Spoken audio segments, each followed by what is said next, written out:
Bitcoin de nouveau sous les 20 000 $, c'est historique. Elon Musk attaqué en justice et la Russie souhaite interdire les crypto-monnaies. Voilà les trois thèmes qu'on va aborder aujourd'hui les amis. Un très gros live, donc une très grosse vidéo. Dans une première partie, vous l'avez compris, on va donc faire une analyse complète du marché en essayant de comprendre un petit peu ce qui s'est passé. Bitcoin qui est repassé sous son ancien ATH, c'est absolument historique. Dans une deuxième partie, on parlera du coup d'Elon Musk qui est dans une situation assez particulière à cause du Dogecoin et qui veut faire de Twitter un temple des crypto-monnaies. Et enfin, on parlera de la situation en Russie qui souhaite visiblement finalement interdire les crypto-monnaies alors qu'ils étaient plutôt partis pour les adopter à grande échelle. Pour toutes les personnes qui ne pourraient pas regarder le live en intégralité, je vous invite à aller voir la rediffusion que je vais vous mettre juste après sur la chaîne YouTube. Et pour tous les autres, je vous invite à vous abonner, à rejoindre le Discord et à liker le live un maximum. C'est parti les amis, on va pouvoir commencer du coup avec la première partie de ce live, une partie du coup analyse technique dans laquelle on va voir un petit peu la situation sur le marché. Et vous le voyez à l'écran, un marché qui saigne encore énormément aujourd'hui avec à peu près moins 10%, moins 8% sur Bitcoin, moins 9% sur Ethereum. Clairement, ça saigne de partout. On est vraiment dans une situation extrêmement compliquée. Donc un niveau en plus de peur qui est absolument extraordinaire puisqu'on a un indice aujourd'hui à 6. Clairement, je ne me rappelle pas avoir vu l'indice Fear & Greed aussi bas depuis que je suis dans les cryptos. Donc là, on a vraiment une peur ultra importante sur le marché, une perte de confiance, une perte totale d'optimisme. Et ça se ressent du coup sur bien le prix des cryptos. Du côté de l'indicateur Blockchain Whisper, les longues ont toujours l'avantage. Je vous le répète à chaque fois, mais la majorité a souvent tort. Et ça se confirme depuis maintenant plusieurs semaines. Alors qu'est-ce qui se passe? Et bien ce qui se passe c'est qu'on a un Bitcoin qui ça y est semble casser par le bas son support intermédiaire des 20 000 $.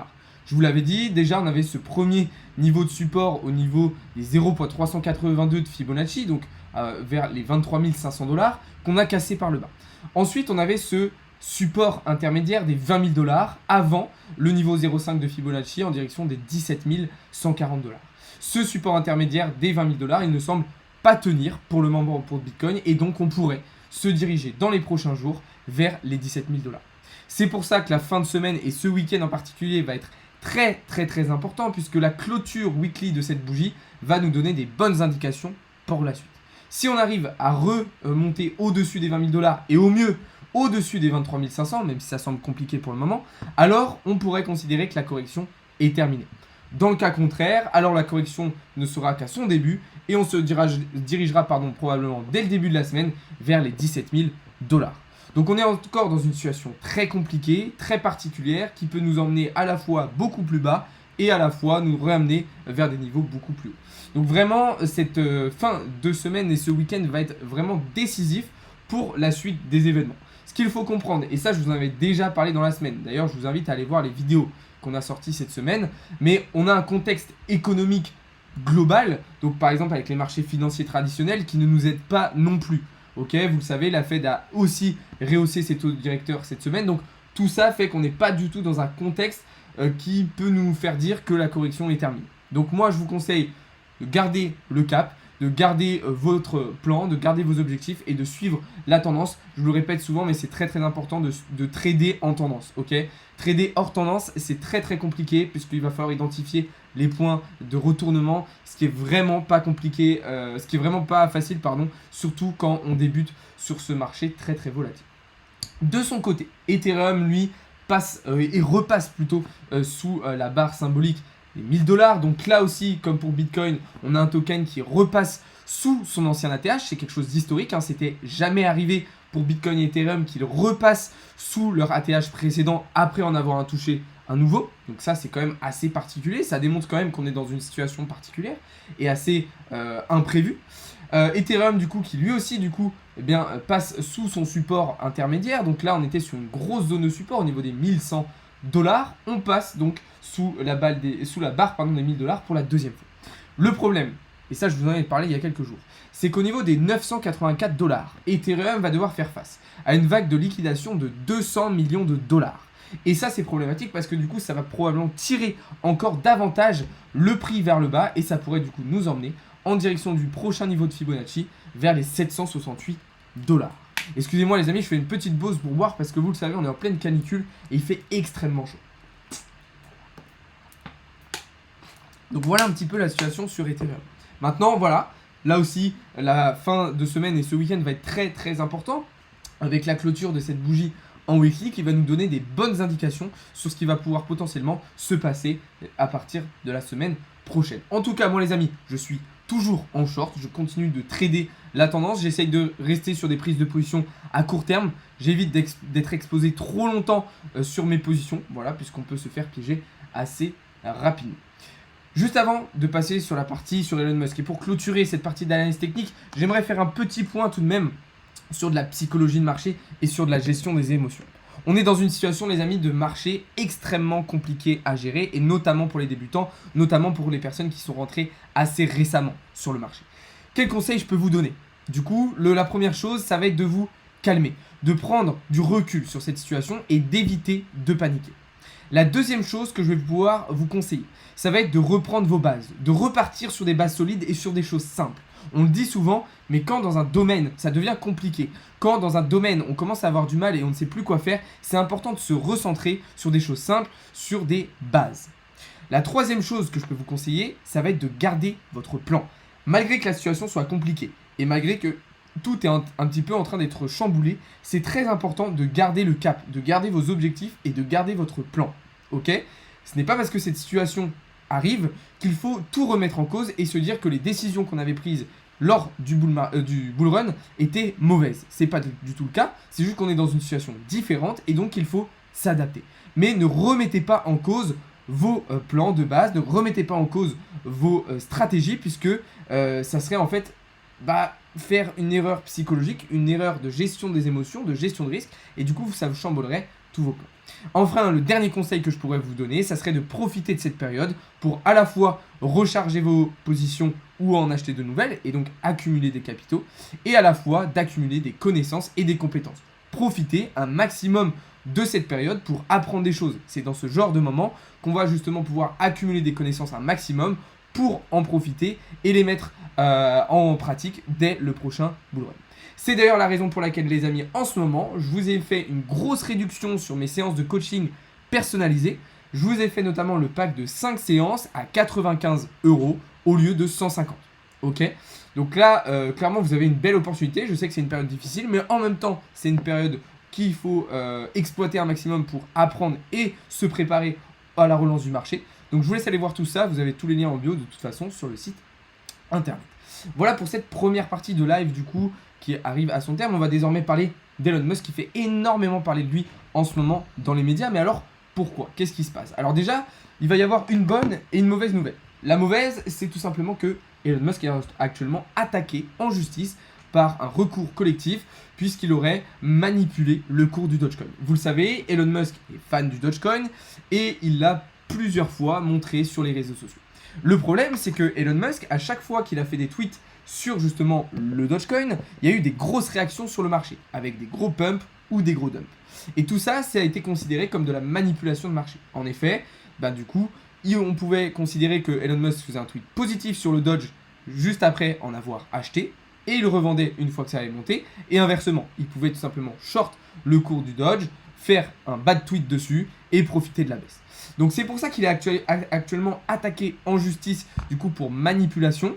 Personnellement, je trouve ça légitime, je trouve ça compréhensible qu'on veuille remettre en cause et un petit peu critiquer cette façon de faire. Maintenant, ce qu'il faut comprendre, c'est que Elon Musk, lui, est un investisseur lambda vis-à-vis du Dogecoin. C'est-à-dire que ce n'est pas le créateur du Dogecoin, il n'est pas dans l'entreprise Dogecoin, il est indépendant de cette institution. Donc en soi, on ne peut pas forcément lui en vouloir. C'est comme si moi, par exemple, j'avais une certaine notoriété et je vous disais, écoutez, ça, je pense que ça va monter, voilà, je vais en profiter. Alors, évidemment, ça peut être remis en cause si on considère que Dogecoin est un shitcoin et qu'il n'y a absolument rien à en tirer derrière. Mais si on considère que c'est un investissement qui va pouvoir être rentable, alors on ne va pas parler de manipulation, mais on va parler plutôt de call en fait et de conseil. Donc c'est pour ça que la limite est un petit peu juste entre les deux, puisque ceux qui ont profité justement des tweets d'Elon Musk et de cette manipulation pour faire des profits, ils vont être contents et ils vont pas le critiquer. Ceux qui ont subi un petit peu tout ça parce qu'ils sont arrivés trop tard, alors là, attention. Excusez-moi encore, je fais une petite pause pour boire, vous le savez. C'est la canicule, il fait extrêmement chaud.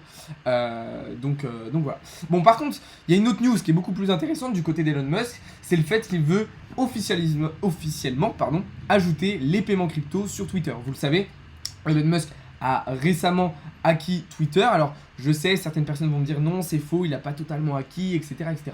C'est pas encore effectivement à 100%, mais ça va l'être et on peut d'ores et déjà dire que ça y est, Elon Musk est propriétaire de Twitter.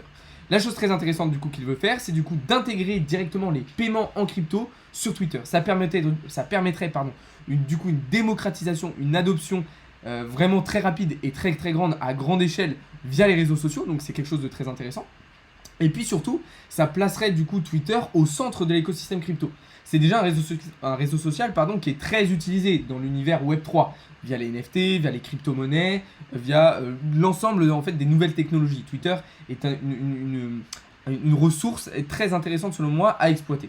Et donc ça placerait vraiment Twitter au centre de cet écosystème, et du coup ça serait vraiment à la fois ultra rentable pour Twitter, mais aussi ultra intéressant pour l'avenir des crypto-monnaies. Donc moi personnellement je trouve que c'est une très très bonne idée, c'est une très très bonne initiative de la part d'Elon Musk. Est-ce que ça sera validé? Est-ce que ça va être possible? Oui, non, peut-être. Dites-moi un petit peu dans le chat vous ce que vous en pensez. Mais personnellement je pense que de toute façon c'est inévitable. On a aujourd'hui tous les grands groupes sur internet, mais pas seulement, aussi les grands groupes physiques qui s'ouvrent aux crypto-monnaies, qui commencent à accepter les crypto-monnaies. Donc on voit mal pourquoi un réseau social comme Twitter, qui est peut-être l'un des plus puissants aujourd'hui, se priverait d'une telle opportunité. D'ailleurs, donc du coup les amis, dites-moi un petit peu dans les commentaires, dites-moi un petit peu dans le chat, vous ce que vous en pensez. Est-ce que vous trouvez que c'est une bonne idée? Est-ce que vous trouvez que c'est pas une bonne idée? Pourquoi? Etc. J'attends un petit peu vos réponses.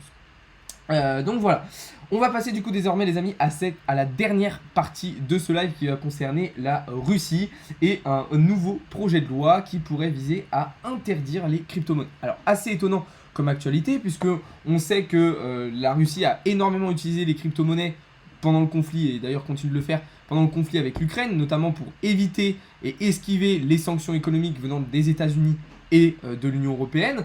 Et là c'est vrai que un petit peu retournement de situation, on sait que Poutine lui aussi était vraiment pour ouvrir le pays aux crypto-monnaies. On sait que la Russie aussi, c'est un pays où il y a beaucoup de minage de crypto-monnaies.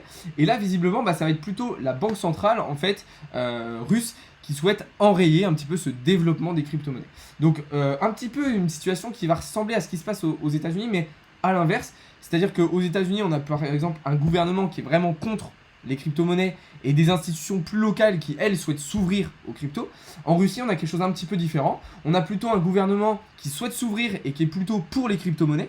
Et de l'autre côté, des institutions et des organismes plus locaux qui, eux, refusent en fait cette ouverture et cette adoption des crypto-monnaies. Donc en fait, on va avoir une bataille entre ces deux camps, à voir lequel gagnera. Après, en Russie, bon, je pense que Poutine a aujourd'hui un poids quand même suffisant sur ces institutions monétaires pour dire, écoutez les gars, votre projet de loi c'est bien beau, mais nous, non, on veut adopter les crypto-monnaies, on veut s'en servir. Et je pense que Poutine a très très bien compris que vu la situation actuelle, ça peut être un avantage assez intéressant d'utiliser les crypto-monnaies, notamment comme il l'a fait pour esquiver les sanctions économiques venant par exemple de la Russie ou de l'Union Européenne.